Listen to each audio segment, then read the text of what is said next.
Good morning from Panhandle Outdoors, America's only daily outdoor TV show. Your source for fishing, hunting, and information for folks who enjoy the great outdoors. Now sit back, relax. It's Panhandle Outdoors.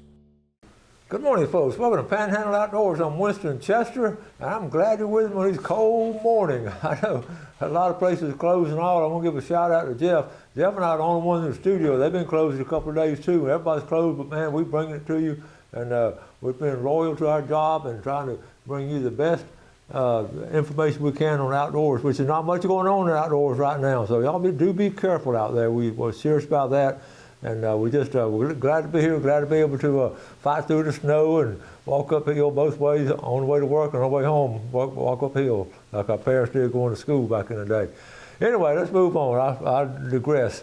Weather brought to us by Gulf Coast Air Conditioning, Drew Pollard and hard-working crew taking care of our everyday comfort need. High today, 41, low 24. Just cold. It's downright cold for everybody. So bone chilling and just don't spend any time outdoors. And man, if I had some good fires going, I know y'all have your gas fireplaces, electric fireplaces. That's fine. That's all good. But I'm old school and I love to throw a log on the fire. And man, we've had some wonderful warm fires. And I try to see how long I can have the fire going without the heater coming on. I'm up to 4 hours. I can keep the heater off for 4 hours with my fire going. But the rest of the house is really cold. All right, move on. We got to get on, like I say, our water temperature brought to us by Allco electrical contractors out of Lynn Haven. Their number is, look them up, 290-2324. Good folks up there doing good electrical work. 58.3 at the end of the pier. River Reason, right here, brought to us by Panama City Coca-Cola. That place called Bluntstown. It's interesting, not much going on at all. It's just flat line. It's been that way for a week, and it looks like it's going to stay that way. The Choctaw Caraville, not much movement in it. It's a 6.4, and the Appalachian Cola is 5.6, so they're both around 6 foot. And not a lot of action on the river as far as going up and down. Tide chart brought to us by Kent Forest Lawn. Low at 324, high at 3. This is amazing, right at 12 hours. Exactly, 3:24 a.m. at the low, and then the high is at 3:24. Today's the 22nd. Not much tides, a decent tide, but going into the weekend, really strong tides. Okay, and our wind still coming northeast at about 10 to 15. We'll take a break and come right back.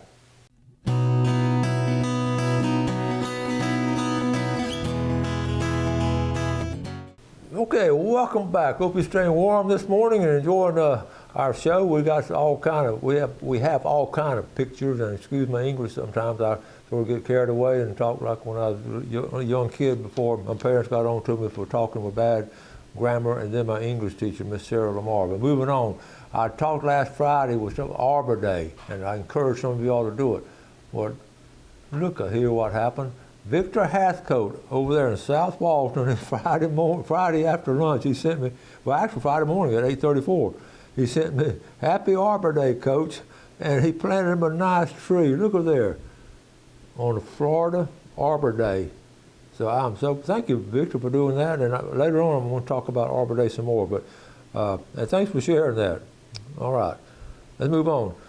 How about Mike Edwards, bass fisherman extraordinaire, outdoorsman extraordinaire, makes our Mike's fishing lures, all those lures he's shown us, and amazing handmade fishing lures. Hope you have some of them. He had a fine buck the other day. Look at this, what a fine buck. He sent it to me, I said, wow, that's a wall hanger, Mike, good job. Yes, sir. He's getting a shoulder mount out of it. And Mike's hunted his whole life, but he's going to get a shoulder mount out of that one. That's a good memories there. How about a preaching fisherman or a fishing preacher man? Here he is right here. He said, before it snows, he found a couple girls that are finally starting to show their winter weight. All right, which is important now. Steve Taylor, Emerald Coast Fellowship, and this is interesting. Notice the fish right there, those females they're starting to swell up a little bit. Okay, that's interesting. All right, before I get into this, I want to talk about Bill Shields houseboat down there at Howard Creek. I've talked about it before. Generation, these second generation, these kids using the third generation using the same houseboat, which is it's unusual, but it's been so well built. One of his best buddies, Dennis Sauls, Bill goes down there all the time, and Dennis goes with him sometimes. Different one goes with him sometimes, but he just knows where to go and when to go, and I get a kick out of it. It's been real cold, but they went down there the other day and caught a mess of fish.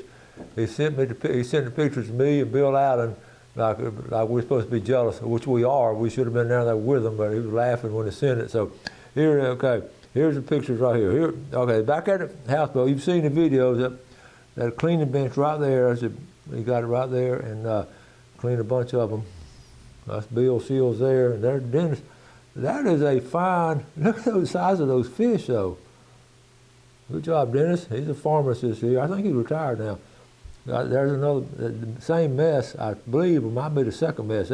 They caught a bunch of them, and they take them to the house, they eat some and give some to the friends. Well, I know that was fun. So, okay, talking about fun, back in the day, this is what we call the Chattahoochee Dam. It was named Jim Woodruff Dam. Everybody refers to it locally as the Chattahoochee Dam. And what I want to show you was the boats used for fishing back in the day. So the dam is open. You can see the gates are open. But look at this boat right here. I got tickled because it reminded me of my daddy and his buddies. They'd put 3 or 4 grown men on one of those wooden boats and go out there, and they didn't care if it was choppy. They didn't care. It just didn't bother them. And they were catching those fish coming, those bass here. Check it out. Look at some of the fish that were caught back then. These are just some historical pictures from that area. And here, there were fish off the ramp. You could fish from the shore, fish off the ramp. There's the old Victory Bridge down south of there. But the water's churning, and those striped bass would come up there, and it's nothing new. They've caught, since the dam was built, those striped bass were stocked, and they come back up into there. And this is a funny one to me. Look at it, okay. You notice a group of, you realize this is the 50s and 60s, probably early 60s, but look what's going on in the middle.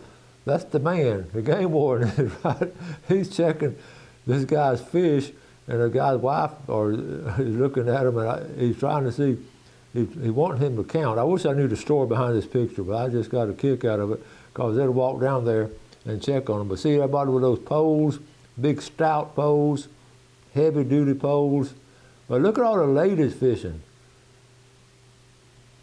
That's cool. One more picture from there, and that was during the era of the old wooden boats, and we talked about Cartercraft and all that. And there's the old bridge, old Victory Bridge, and the dam is north of there. But look, what hit me on this picture, and the old timers understand what I'm talking about. First of all, the boats are just beautiful, wooden boats. But then the second thing, how about the old 54 Chevrolet or Dodge? It's the mid-50s. But this is what I've talked about before. You just put a trailer hitch on your, this is before trucks were mainstream.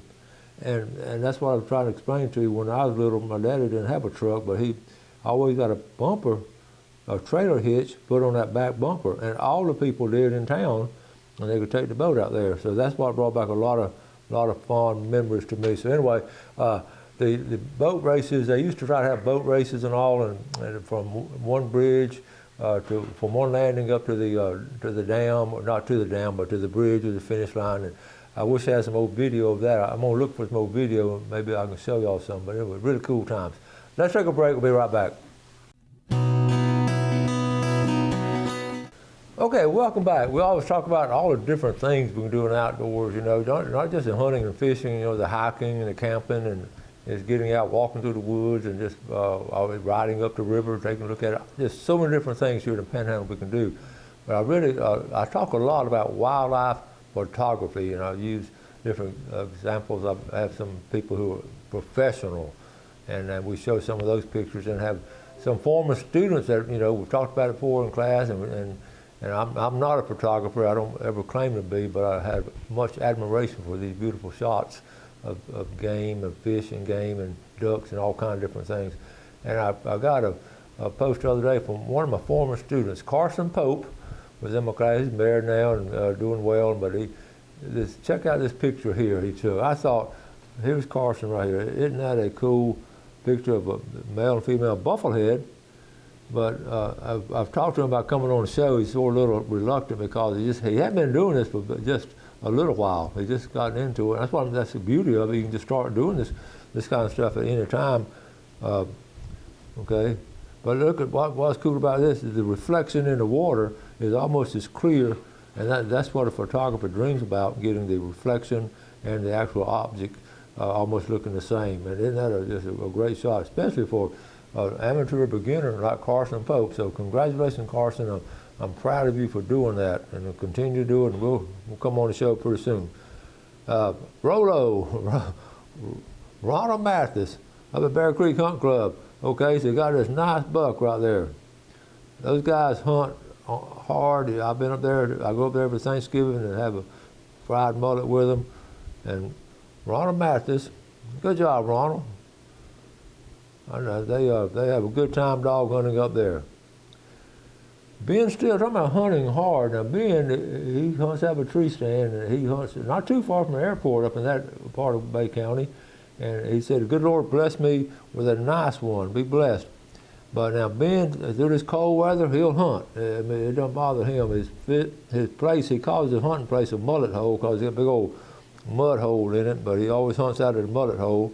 And he was just patient and hunted all year, and he ended up getting a fine one. I mentioned the other day, I'm over in Thomasville, Georgia, the Pebble Hill Plantation. I sort of got interested in it. I looked up some more information on it. So this is 1909, and this is the mama, okay, Kate Hannah Ireland, on a dove shoot in 1909. And anyway, just talking about her two daughters, I showed them last week, Pansy and the other one. But anyway, is that not a cool shot from over 100-something years ago in South Georgia? And she's right up there with the guys, and she can shoot single barrel. I'm guessing that's a single barrel 12 gauge, or they made 16 gauges then too. But I love these old pictures, especially of ladies way over 100-something years ago. You know, they worked hard, and they hunted and fished hard. All right, this is some folks I know. Powell Adams, okay. Powell and Ellis Jordan. I'll go through each one of these at a time. Back when the moon was the size of a nickel and Donald Duck was an egg. On the left is Shorty Donaldson. In the middle is Ellis Jordan. Now he's a state trooper, okay? And then on the right is Powell Adams. Y'all know Powell, he's retired now. And this is way back in the day, but Ellis there in the middle now. Ellis's son married my niece, Greg Jordan, who's a football coach at Bluntstown, who they're now over in Walton County, working over there. But look at that big old bear. Somebody shot a bear, and they're trying to find out who did it. So I've tried to get Powell to come on the show, tell some of his old stories. I know there'll be some good ones. I like this story here. I don't know Tommy Davis. We posted this in Panama City Hunting, but what's cool, my great-grandfather's land is still making memories and filling my freezer. We're truly blessed. That's Tommy Davis right there. And how cool is it that your family kept that land from generation to generation? And you know, we talk about this a lot about the property around here, especially here in the Panhandle. So many folks sell out, especially that third generation sell out for various reasons. I understand that, but anytime you can get, like my granddad's land had sort of stayed in the family, I was able to get it back. And for years I was trying to get it back, and finally it wasn't a big old piece, it's 24 acres, but it meant so much to me. And I'm not going to ever sell it. I'm going to pass it on down to the family with the stipulation they're not going to sell it either. If somebody, maybe third generation from here, they're still not going to sell it, but they still go up there. So that land and all is so important. I'm glad to see that, and it makes me sad to see all these housing developments, when we pack them in the pastures and all that, just filling up. And I know in the solar farms, I know they're just ugly. So anyway, I just have a very strong feeling about our property and our land. We're really taking care of it here in the Florida Panhandle. All you got to do is look at South Florida and Central Florida and look at the traffic and the congestion. And I have friends and family that live down that way. They really they like it some, but the traffic just drives them nuts. And same way in any of the big towns. I made my last trip ever through Atlanta, Georgia, when I went up to North Georgia right after Christmas. And I went to see some friends, and I went on 285. I said I will never drive through this area again unless it's an emergency or something. But the traffic is just phenomenally bad. And same way, it's getting that way around here. I know everybody, let's grow, but it has to be like the county commissioner down in Gulf County. There has to be like let's tap the brakes. Just tap the brakes. You ain't got to slam on the brakes to stop everything. Tap the brakes, look around and say, wait, let's look at this. Especially the Gulf and Franklin County areas, it's too late for the Walton County and about too late for Bay County as far as the growth is exploding and uncontrolled. So that's just my personal feelings. I have a lot of friends who are real estate and developers. I'm not against that, and we're going to have to build houses and all, but man, we just sort of tap the brakes a minute. Okay, let's take a break. I'll be right back. Okay, welcome back. Let's take a look at our fishing game times today. If you're going out, you know what these times are. Brought to us by Blue Water Outriggers, Fort St. Joe, 4:59 to 6:59 this morning. It's a little chilly, and maybe to warm up this afternoon by 5:22 to 7:22. It'll be dark and cold, but that's the time to go if you're going. An announcement from Panama City Kayak Association. They're getting their stuff back together as far as having some tournaments and all. Okay, they're having this is going to be Saturday, February the 8th. This is Trent Steege and those guys and girls putting it together. But Burnt Mill Creek. Okay, let me go back to it. Let's see. Here it is right here. Burnt Mill Creek. Entry fee, so you can sort of read it, 7 o'clock, be back at 1 o'clock, and basic rules, live and artificial baits. Anyway, kayak and paddleboard only, so they'll get back into it. They had to took a little break during the COVID and all, but they're back at it now, so congratulations. Robin Conyers, my buddy up there in Liberty County. Robin got a nice one. They dog hunt up there, and he and his granddaughter. Good job. The Conyers family. Ernie Martin sent this to me, wanted me to get it on. This is his student over here at Crestview High School, Reese Killian with Emerald Coast Youth Bassmasters will sign a letter of intent to fish with Lander University in Greenwood, South Carolina. He signed this week. So congratulations, young man. Good job. Okay, Reese, good job there. Real-time fisheries. Cecily Hale with her dad, Dennis Hale. He was on a roll now. Next time you're at real time, ask him about this big buck right here. We're about to run out of time on showing big bucks, another week or two. Michael Harris wanted me to show this. This is so encouraging. Michael sent it to me. My friend Chris Crosby is a C2 quadriplegic that has zero movement below his shoulders. Okay? But that doesn't stop him from being a successful hunter. He lives close to Stark, Florida, and I want to share the buck deer he killed this week because that's a huge accomplishment. He's able to, he's on the Be Adaptive, it's called a high quad shooting system. I've seen this before. Here, you sort of move, it's amazing how you can do this. He actually shot that buck being a quadriplegic. And is that not amazing? How proud you've got to be from doing something like that. Some folks were helping him, and he was able to get it aimed in there and fired that. So it's amazing that technology how it can help in the outdoors. Good job. And Michael Harris, thank you for sharing this with us. Send that, tell him to watch this on YouTube. Okay, this is mature buck harvest. Before we get into that, I want to talk a minute about tomorrow. We're going to have a video, and what I want to do, Jeff and I are talking about it.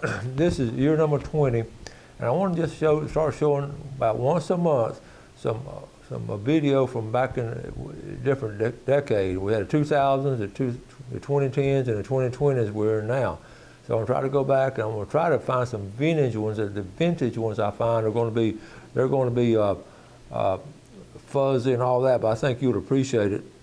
I think you would appreciate it being able to just seeing them and all. And I wanted to show them maybe once or twice a month. But tomorrow's show, we're going to go back to 2021 on rabbit hunt because we were doing a lot of this stuff. We're talking about Michael Harris and that group up there with the kids rabbit hunting. So that'll be for the 2020s, and maybe next week I'm going to try to, or a week after, I might find one for the for the 2000s, the very early years, and we'll see what we can put together. It's a lot of work for Jeff to get it all put together, but he's willing to do it. He loves doing that kind of stuff. Real quick, I'm going to close out with this right here. Wendy gave Gail, her mom, a gift certificate to take an art class with her last Saturday. They went down to Port St. Joe. It is Gyotaku. That's a Japanese term. Now, you've seen it. It's a Japanese art form of imprinting fish on paper. I did a mullet. Mom did a sea trout. It was smelly. It was so much fun. So here they are down there that Saturday in Port St. Joe at the art place. And I don't know the name of the art place of the ladies. But anyway, they get these live fish. You get these fresh fish, and you got to pat them down and do all kind of stuff. And they spent a day, over half a day there, and they had the best time. There was an instructor there to tell them how to do it. She does have these classes pretty regular, but you have to pin the fish down. You remember I had Nicole Bassford on about 3 or 4 years ago. She had done a red snapper. And there's a mullet, there's a trout. Wendy did that mullet, and Gail did this trout right here. And put paper over them. Put the paper over them, and there were all kind of fish. Had some real good fresh fish. There's Wendy with hers Saturday after lunch. And let's see, they cut them out, you put the paper over them. But the Japanese, this is way back in the history of Japan. This is Gail's here, a sea trout. I thought she did real good. I'm real proud of her. But let me go back to the early, look at all the fish right here. I told Gail, I posted in here, I said, honey, why don't you bring some of that fish home, and I would have fried them up, because that was fresh. Look at that flounder down there. And I also had a grouper, and the lady said that very rarely do they get a grouper. The grouper is just, usually people want to eat the grouper, they don't want to donate it, but the fish market down there donated those fish or gave them to them at a good price anyway. So that's a fun thing to do. I know they got a kick out of it. I talked to them afterwards, and Gail brought that home. So I'll get Gail to come on the show and talk about it. But that's a fun form of doing it. And I've got the red snapper right here somewhere if I can find it. So anyway, that's a fish art from Japan. So that was cool. Love you, Wendy. Appreciate you doing that. Got to wrap it up for today. Y'all stay warm. Don't get on the road unless you have to. Just stay home and throw a log on the fire, read a book, and we'll get those rod and reels ready for about a month from now. Have a great day today. Enjoy it. Do something good for someone else. Take care of the outdoors, and God bless. Thanks for watching America's only daily outdoor TV show, Panhandle Outdoors with Winston Chester, featuring hunting, fishing, and other activities and information to help you enjoy the great outdoors. Join us next time for Panhandle Outdoors.